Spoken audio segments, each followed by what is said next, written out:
listening to She Rises, a podcast dedicated to women who are ready to stop settling and start living their lives by design. If you're ready to talk about the stuff that weighs you down and get practical advice on everything from your health, body image, spirituality, relationships, and personal growth, then you're in the right place. Hello, I'm Giovanna Capozza, your host, master coach, spiritual teacher, and mind-body expert, and I'm on a mission to unsettle women all over the world. Are you ready to rise?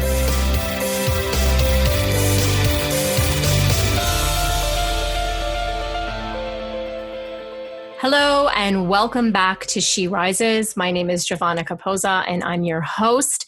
Thanks so much for tuning back in. Today on the show, we're going to be talking about the power of your words and the power of your language, the words you speak to yourself, the words that you just speak out to others, and how changing and making simple changes, as we'll find out in the episode, can radically shift the way you experience life and the way you experience your world. On the show today, I have author Mary Shores. She's written a book called Conscious Communications, Your Step-by-Step Guide to Harnessing the Power of Your Words to Change Your Mind, Your Choices, and Your Life. Now, Mary has a very interesting background of how she came to all of this.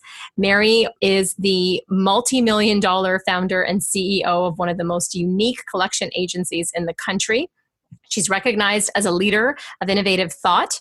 She has spent over a decade teaching businesses and individuals how to inspire others, create new ways of thinking, identify and achieve their goals, and take action to create truly meaningful results.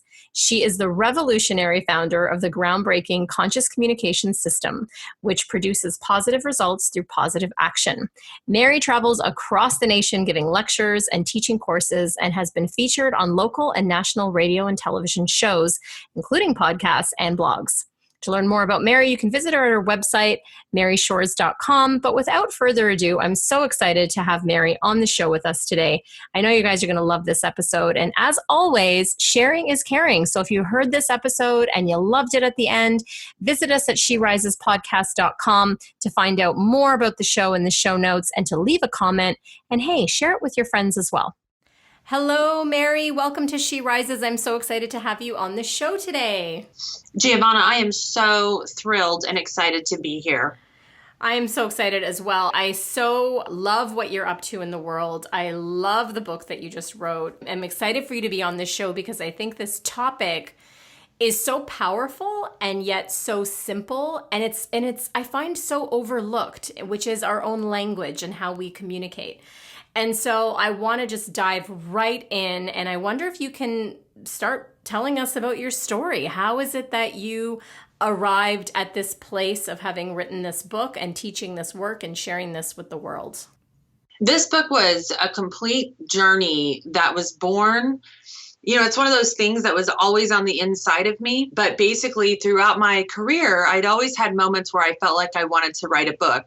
And also at the same time, I was going down more and more of a spiritual path or a path of enlightenment. Well, I got into a really big crisis, Giovanna, because my career and my trade is I'm a CEO of a debt collection agency. And so you can imagine how it must have felt thinking, well, how am I going to take this spiritual path when I felt like my career was in conflict of that?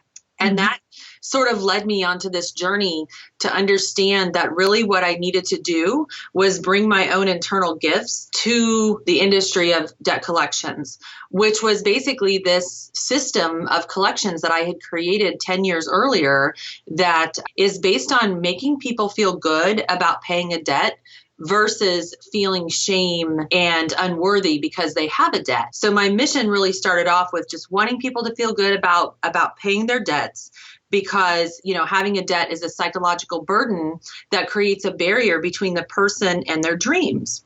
And so I wanted to share this, started writing a book, and my dream publisher was Hay House.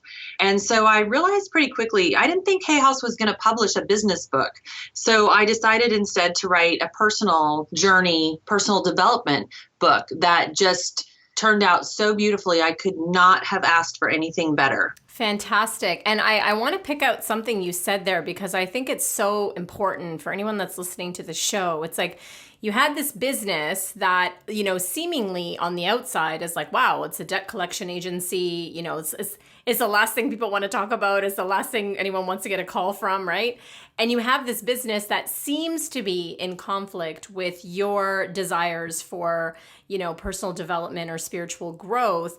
And I love that you said there, I found a way to bring that into what I was already doing. And it's so important because sometimes, I have people listening and they think, oh, I've got to quit my job, or I've got to, and maybe you do. Maybe your job is not for you, or maybe what the line of work that you're doing is not the thing. And maybe you can bring in this piece of you into what you're doing. So I absolutely love that that's how you pieced this together.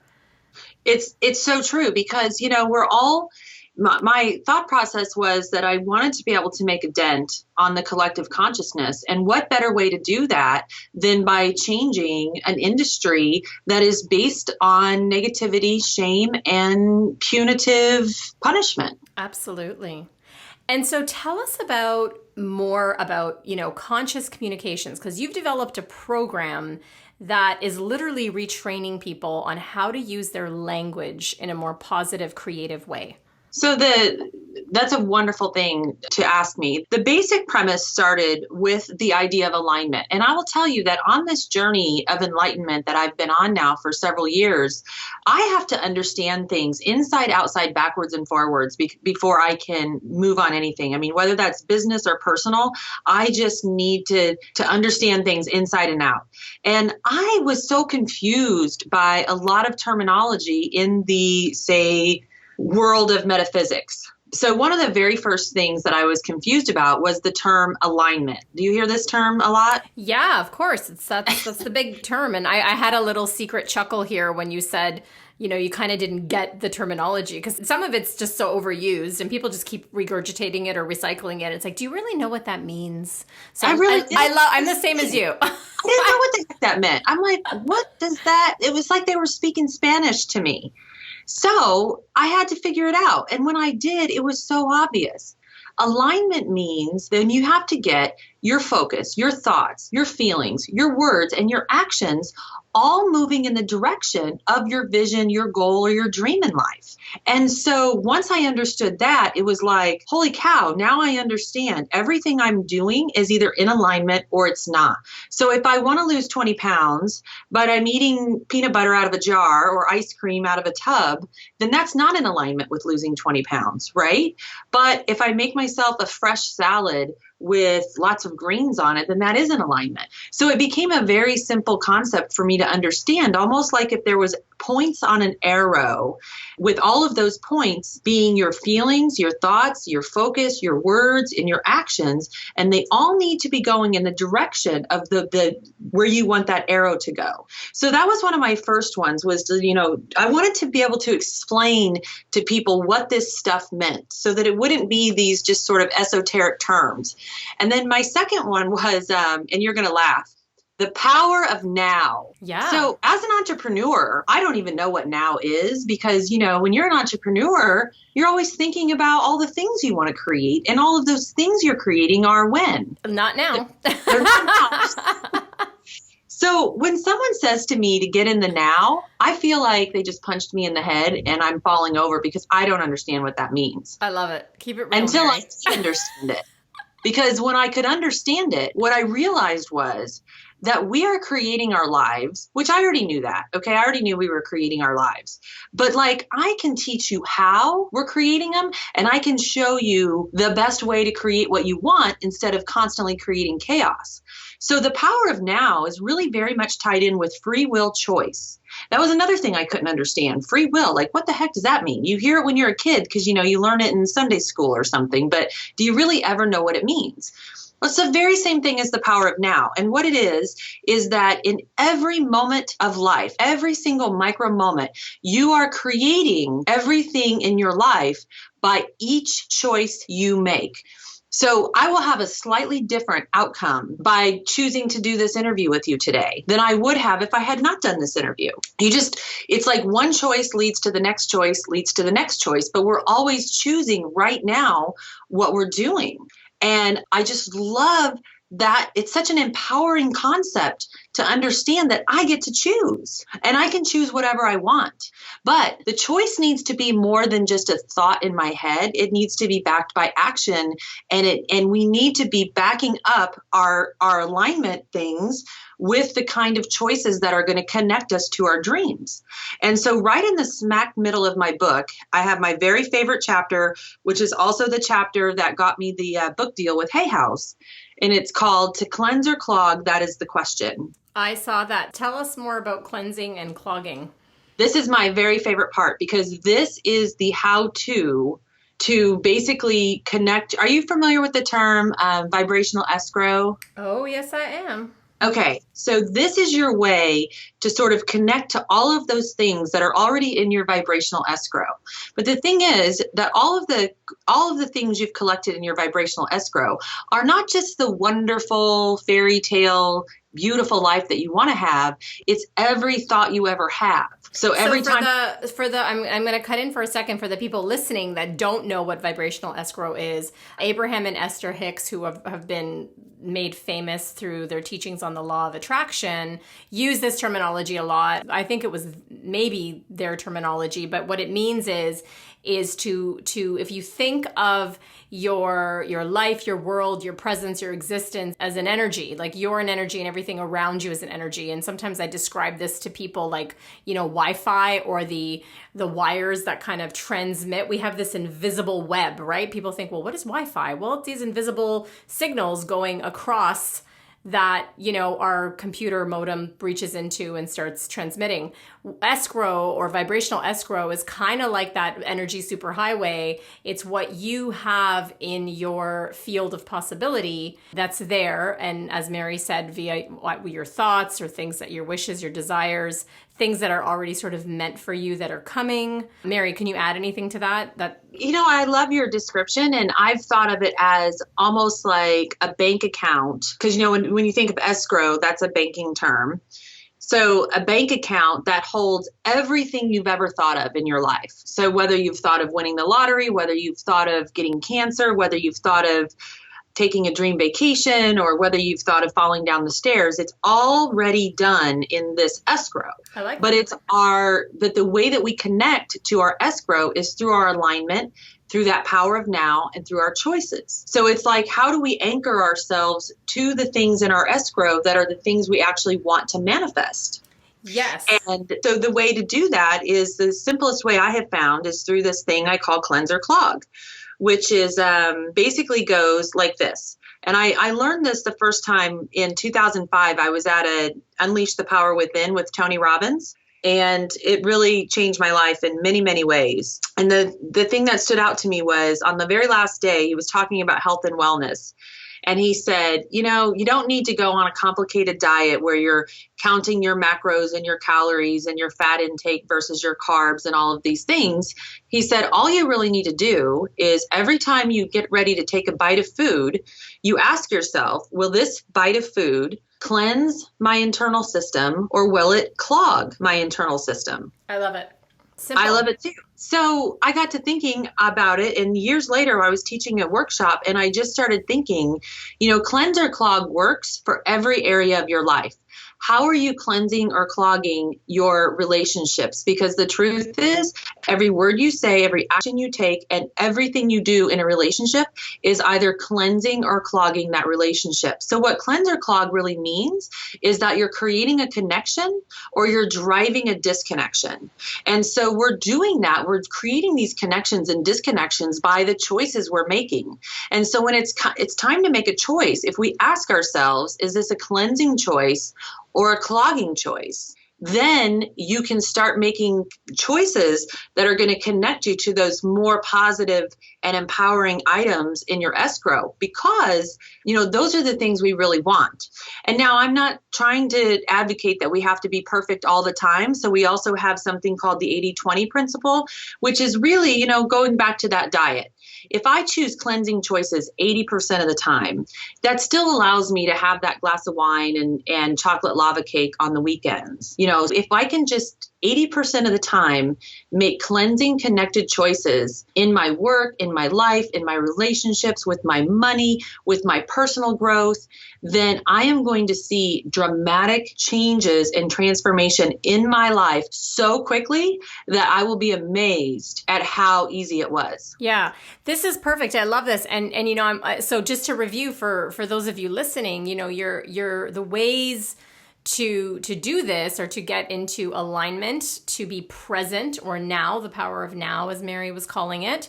And choice, right? Choice is our most powerful option. And, I can hear people listening, Mary, and thinking, well, like, how does this work? Like, I don't get it. Like, how does this work? And what I love about your book is that you go into the brain and the neurobiology. I love that you talk about Bruce Lipton. I love him. My nerdy scientific brain self is in love with him.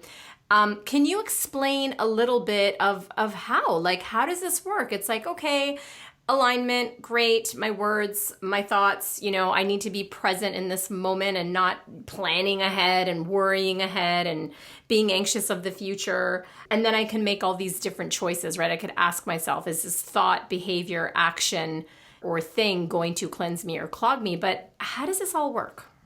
Well, let's start with Bruce Lipton, because we're clearly both a fan. Yes. All right. So in Bruce Lipton's book, I believe it's called The Honeymoon Effect, I have done a lot of research into neurology, neurobiology, neurogenesis. I mean, basically, I'm a big science nerd as well, and I'm actually really proud of that. And part of the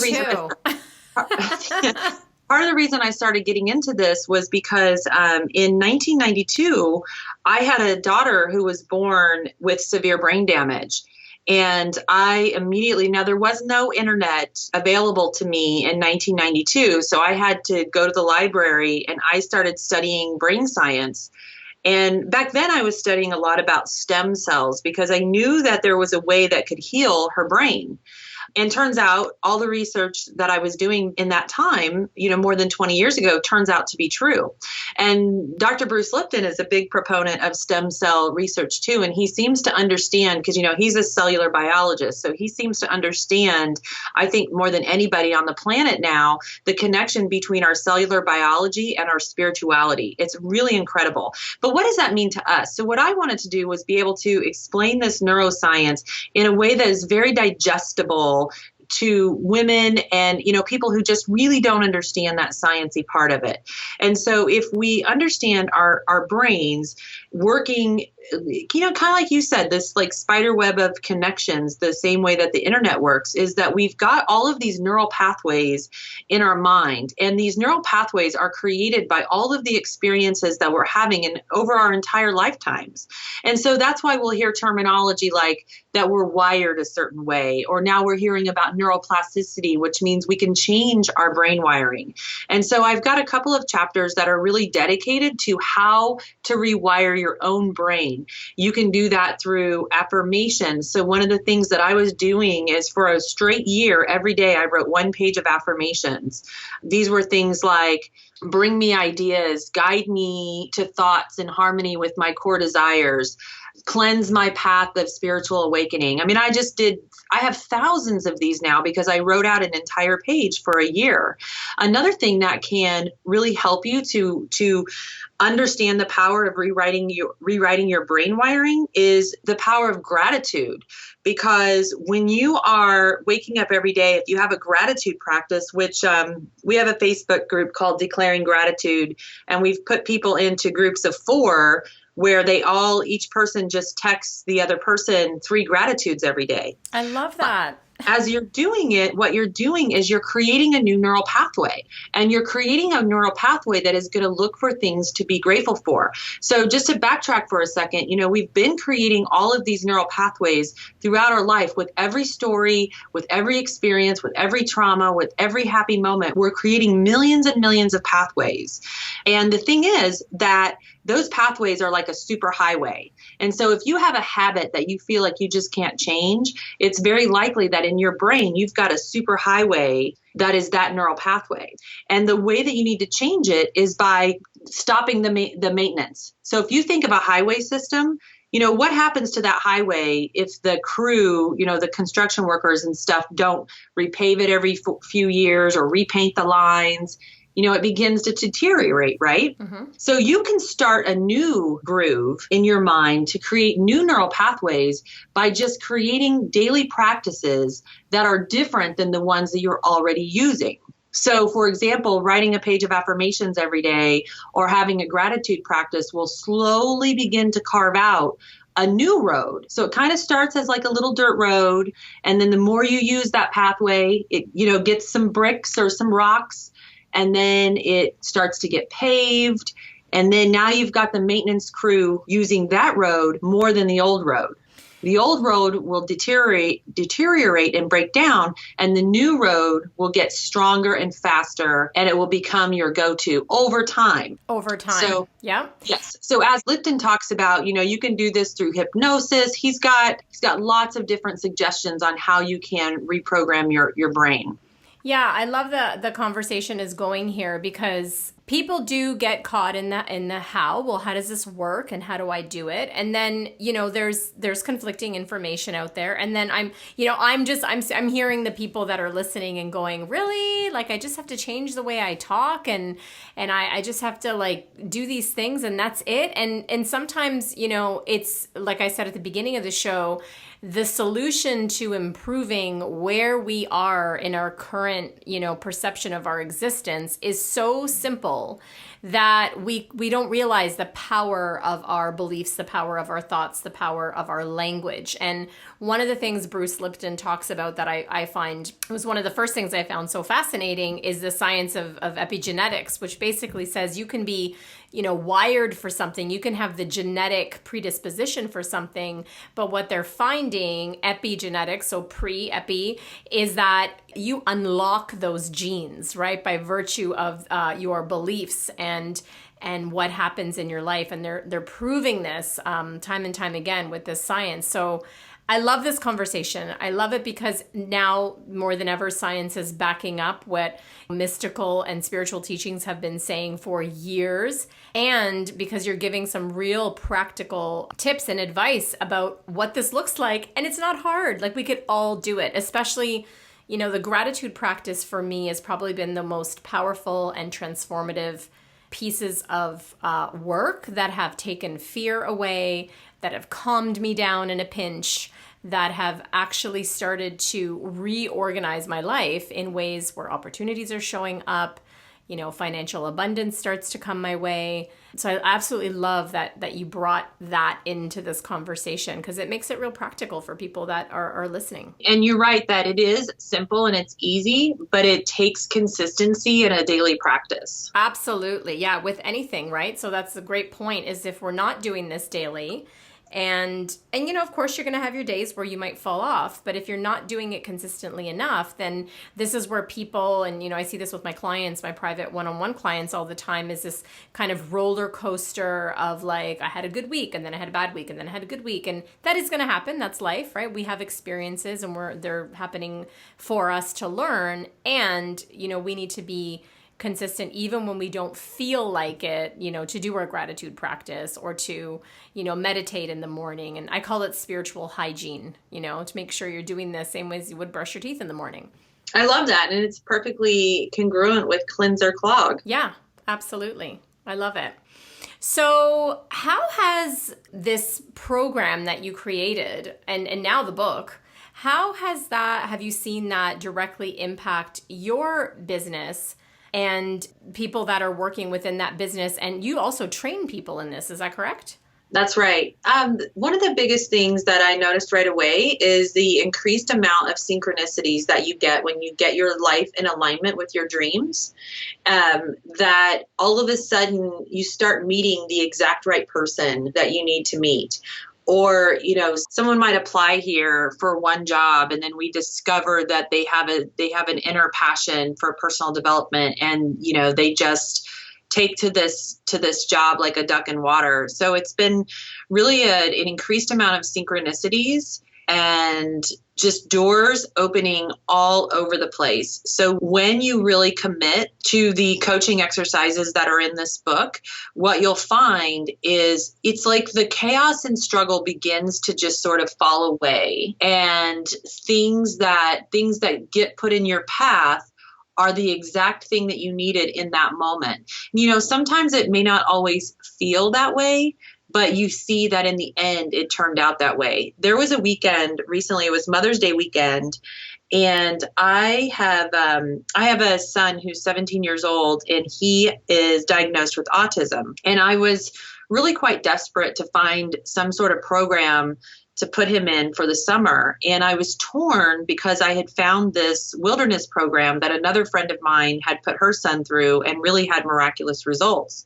Because there's all this research about people with autism being in nature and that helping to reset their nervous system. Well, anyway, what happened was I really wanted to talk to one of my girlfriends, but because it was Mother's Day weekend, there just wasn't anyone available to speak to me. So I ended up reaching out to someone that I was more of an acquaintance, but I thought, why not? I just had that feeling to text her, and I did. Turns out she's an autism coach, and she knew of all of these programs, and she ended up finding me a program for my son to go into in the summer that is so perfectly suited for his needs. Like, there's no way that I could have created that on my own. But what happened was it was set up perfectly, because had I gotten on the phone with one of my girlfriends, they would have made me feel all better. And I probably would have proceeded with another program. But the universe took those options away from me and made it to where I could only talk to this one person who was going to propose a completely different idea. I love that. And what specifically do you credit that to? I credit that to the collectively that the universe was providing exactly what both my son and I needed, and really gave us the pathway to find that particular door instead of going in the wrong door.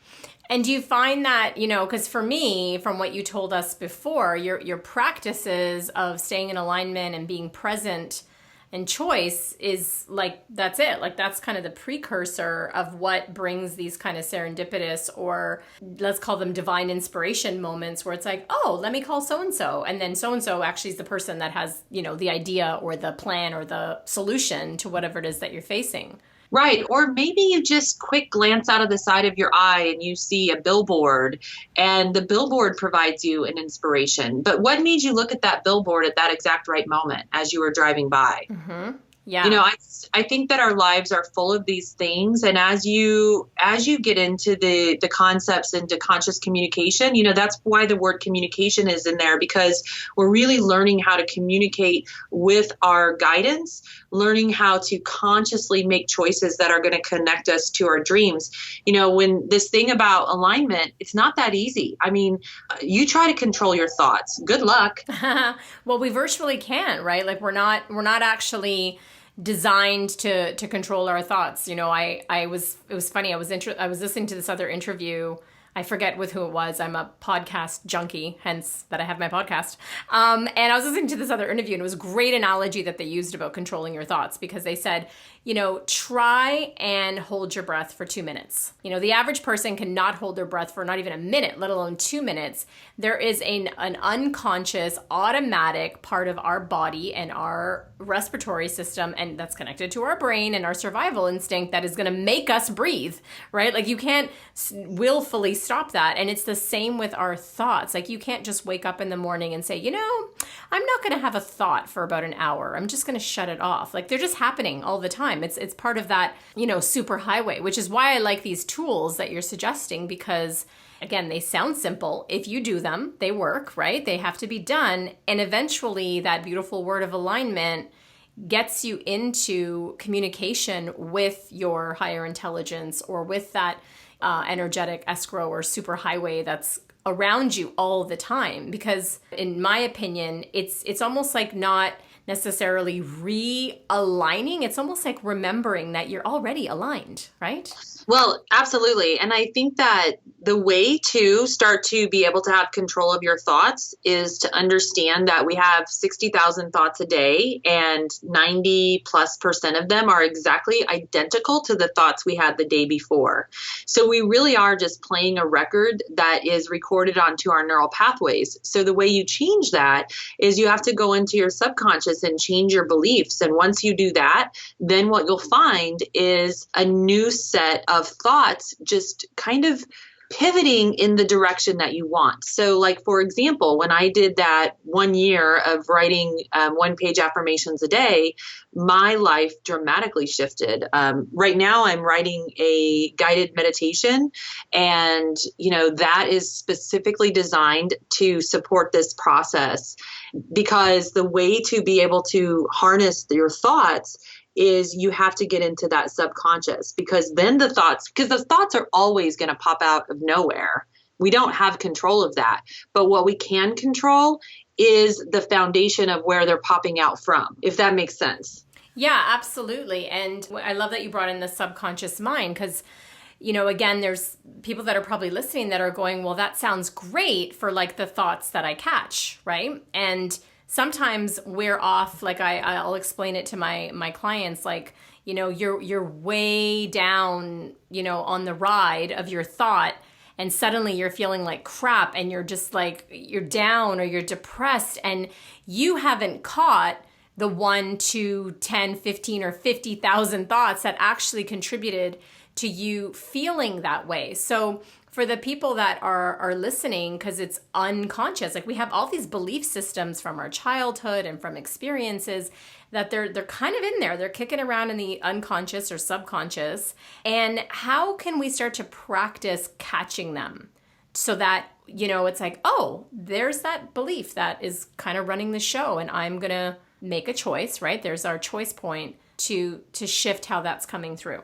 I think that you if you recognize that you're in a moment of a disempowering thought, you can simply tell yourself what would be the empowering thought. So if I'm having a negative self-talk moment where I'm, maybe criticizing myself internally, or having a thought that is fear-based, like, oh, I'm afraid my son's going to miss his flight, then to counterbalance that, I need to just picture what it's going to be like in my mind the moment that I'm picking him up from the airport. That just happened to me yesterday, by the way. I was terrified that my son was going to miss his flight. And so I thought, you know what? I'm going to go get him some ice cream, and I'm going to meet him at the airport with a big thing from our local ice cream shop. And that's exactly what happened. And as a matter of fact, his flight got in 20 minutes early, and it was all fine. But so when you have those moments, they're fear-based or they're negative programming based. If you recognize it, I like your terminology of catch your thought. I've never encountered that before, and it's quite beautiful. So you catch your thought, you catch it, then you let it go, and you think, what's the empowering thought? The empowering thought is everything is working out. Everything is always working out for me. Everything is going to be fine. And even if my son misses his flight, he can catch the next flight. It's going to be okay. Mm-hmm. That's what I love about your question of cleanse or clog, because you can do that with your thoughts. And it sounds, obviously, because you've done this work, you're quite trained within yourself to catch, oh, wait a second, I'm having like not a great thought.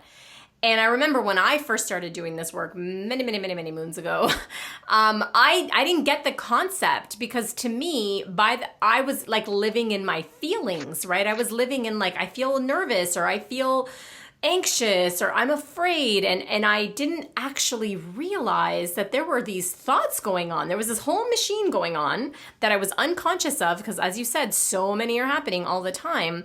I didn't realize that there was thoughts going on and little beliefs popping up all the time that were causing the feelings. So backtracking through your feelings is how I started to learn to catch my thoughts, is to, oh, I'm kind of feeling scared right now. Wait, what was the thought I was just having right before that feeling started?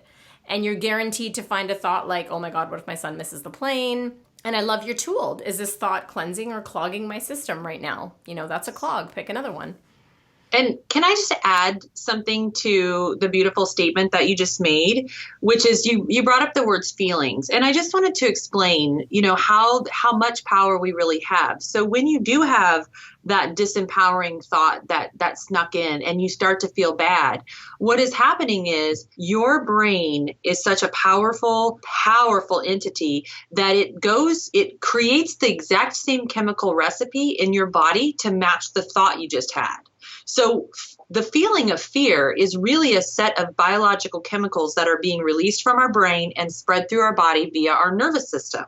Okay. So what happens is I have the thought, the body instantly creates the chemical reactions in my body to create the feeling of fear. And then the next thing you know, you're nauseous, you're sweaty, or whatever your fear symptoms are, right? So when you catch it and I start thinking about how nice it will be to surprise him with ice cream, then my body now creates the chemical recipe. This goes right back to Dr. Bruce Lipton in the Honeymoon Effect, right? So then my body starts to create vasopressin and oxytocin, and it really starts to create what I call the feel-good chemicals. So in my book, in chapter 3, I've got a little subsection, and I love this section. It's called 50 Shades of Chocolate Cake.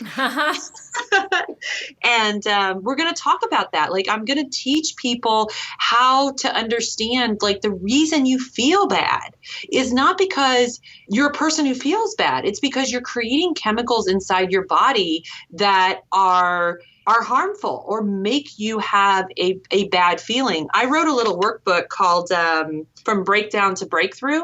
And it's all about every single step along the way. And this little workbook that I wrote is all just creating, how do you take an action that's going to create enough dopamine, serotonin, vasopressin, and oxytocin so that you immediately feel good, or at least feel better about your situation than you did 5 minutes earlier. And it works like a charm.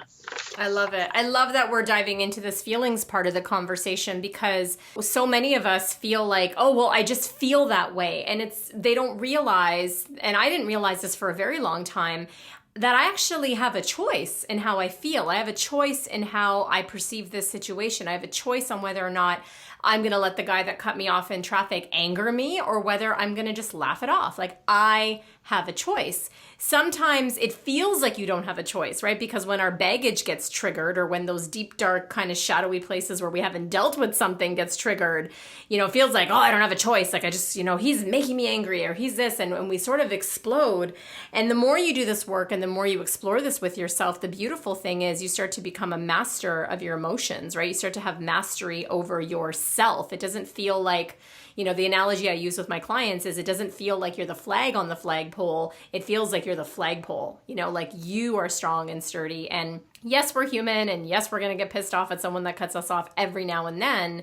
But we have these tools, and we have this beautiful way of taking responsibility. I call it radical responsibility, to take your thoughts and your emotions and say, oh, I can actually be in the driver's seat with this. I don't have to, be the tail wagging the dog with it, so to speak. Yeah. And let me just say that you're still going to have moments in life where you feel that you're not in control. Absolutely. You feel that it's just done to you. And so, like, going back to that weekend where no one was available to speak to me, I was in tears, and I thought, I can't believe, I can't find one person that's available to talk to me. But then what you need to do instead is say, what am I in control of? So right now in this moment, when you feel out of control, or you feel like the world, or, the people around you are conspiring to somehow create something bad in your life. And it could be as simple as that guy cutting you off in traffic. Well, what are you in control of? Well, what can I do? And as soon as you ask yourself that question, your brain will automatically begin to come up with a solution to the question you just asked. It's automatic. You can't stop it from happening. Your brain is designed to answer questions. So I always tell people, ask a better question. Exactly. And so when you're feeling those out of control moments, because, even with as much of a daily practice that I have, I just still want to say that I have my times where I feel out of control. Absolutely. So I have to say, like, well, what can I control? For sure. I mean, this is part of the human experience. We're human beings. Sometimes you're just going to want to punch someone in the face. Doesn't mean you do it, right? Doesn't mean you do it, but every now and then, I'm Sicilian, so like I get, fiery, and I have a fiery personality sometimes, but this isn't about being superhuman. This isn't about being enlightened and somehow floating on some lily pad. It's not about becoming the Buddha. This is actually about how to empower yourself to just live a better quality of life and get out of victim consciousness where life is happening to you and get into a more empowered state of being that says, hey, I have choice here. And you know what? This shitty thing just happened, but I have a choice in if I let it take me down or if I choose to think about it differently. I love that story that you told about your friends not being there. And it just reminds me, every single time I've been in what I perceive to be some kind of crisis, and maybe it is and maybe it's not, but it's my experience, right? I'm in this crisis, and every time it happens where the same thing, I'm reaching out to people and I'm trying to find someone to help me or someone to give me advice, or it's like I'm grasping, like the energy is like almost energy tentacles grasping out, right? What ends up happening when is those people aren't around, just like what happened with you. And I love that, because to me that feels like the universe saying, I got this, like, talk to me about it, like go within, you have a solution, ask a better question or whatever it is, get into gratitude. So I absolutely love that story, because it reminds me of how many times that has happened to me in the course of my life so far. So I actually want to talk about, there's a section in your book where you kind of break down how we speak to ourselves. We've already brought up a couple of them. We talked about self-talk. We talked a little bit about affirmations, and you talk about the spoken word, and you talk about setting goals. We also covered gratitude, and that's a really great section of the book. How is it that affirmations work? I find in this world there's controversy with affirmations. I tend to not normally be a fan of affirmations, but I think it's only because people don't use them correctly. Do you find that when you're teaching this stuff with people? I have this thing that I say sometimes, and it goes like this. I have to avoid the law of attraction language police. So you know what I'm talking about, right? I do. I'm wondering, am I on that police force or am I not on the police force? Well, let's find out. Say more. Do you correct people's things they're saying? And I don't correct, because that's not my job to correct. Okay, then you're not the law of attraction. But I catch myself, and I like to explain to people things, because I'm just an innate teacher that way. So let me tell you the way that I understand it. Affirmations are the way that we're communicating with our brain and the way that we're giving our brain instructions. And so I think of this as how you are writing the code that is going to control the programming in your brain. And that's what affirmations are.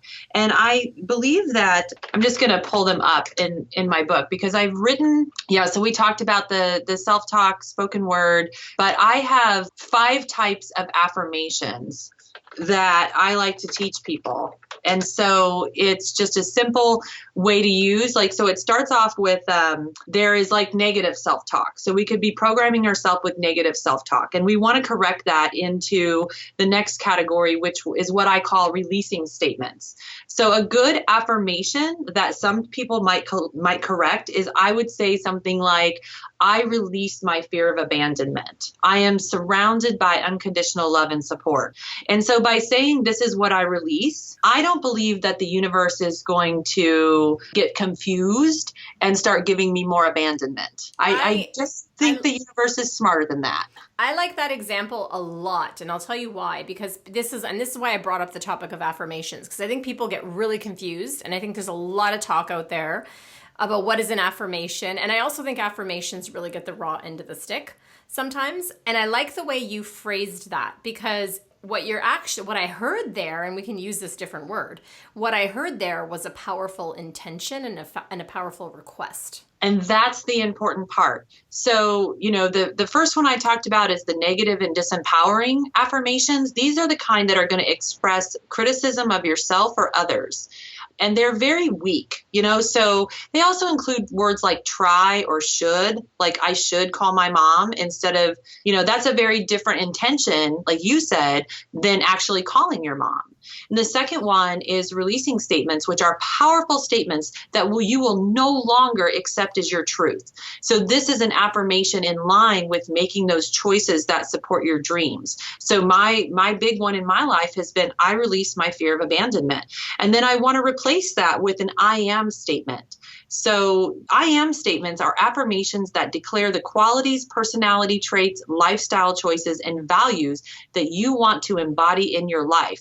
Because by stating these desires, you are using opening phrases like I am, you're triggering your reticular activating system in your brain to scan your experiences for evidence that support that new way of being. Yeah, I love that. I love it. And I love that, again, it's phrased as an intention, because I think where people get confused is, I'm going to call it old school affirmation school, right? It was, stand in front of the mirror and, you might be 300 pounds, but stand in front of the mirror and say, I am slim, I am slim. And then suddenly, miraculously, one day you're supposed to wake up slim, and your brain doesn't believe that. Your brain will not believe that.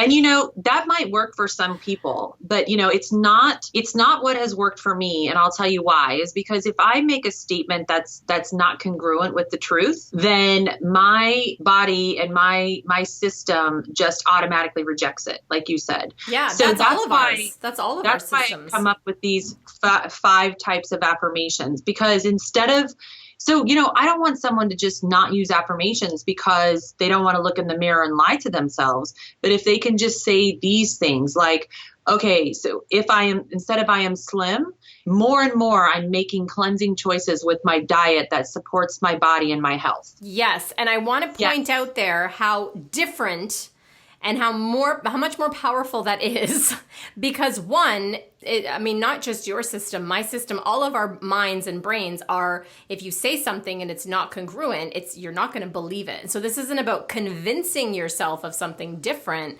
in that way.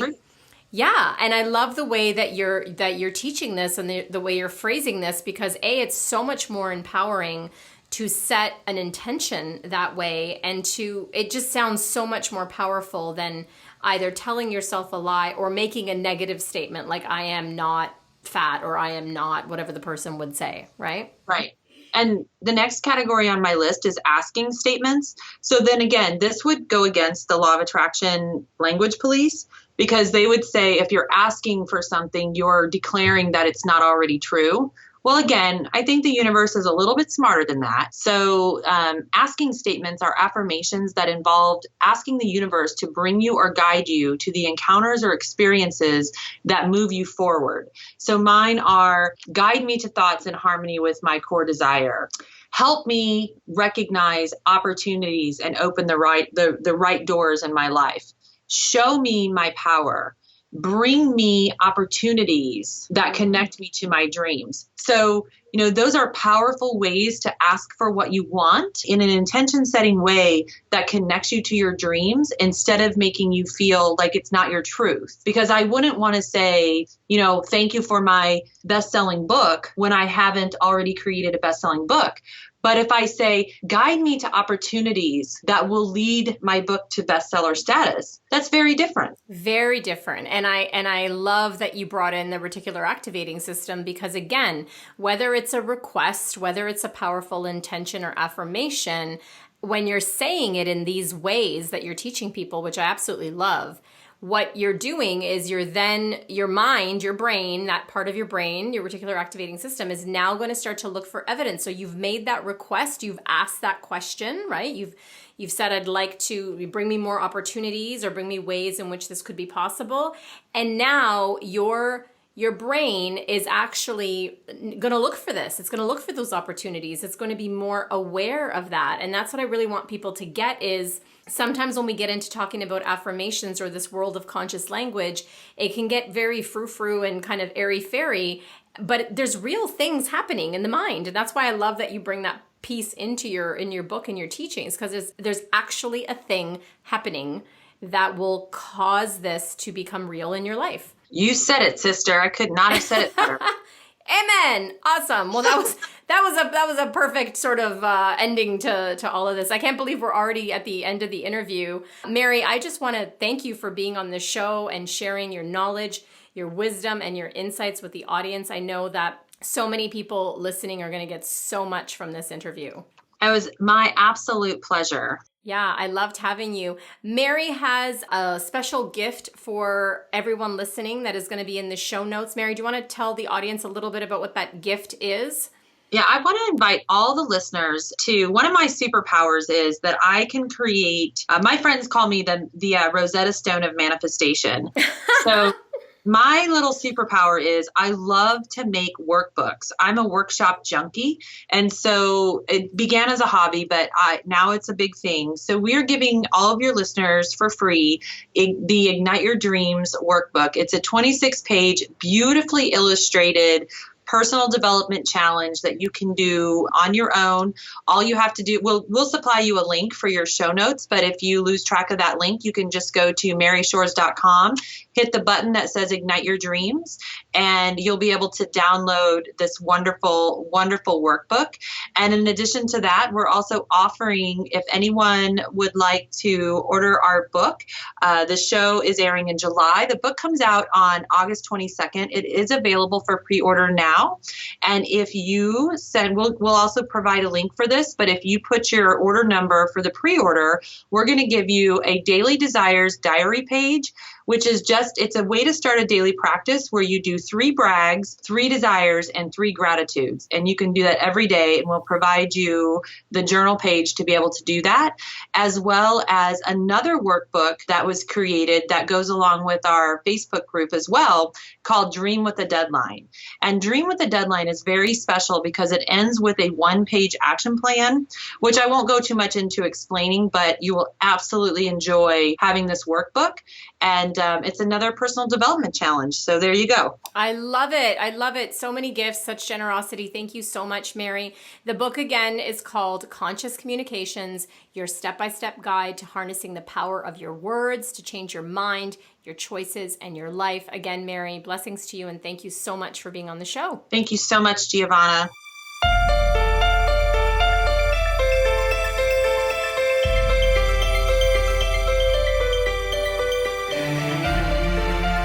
Thank you so much for tuning in, and keep rising, everyone.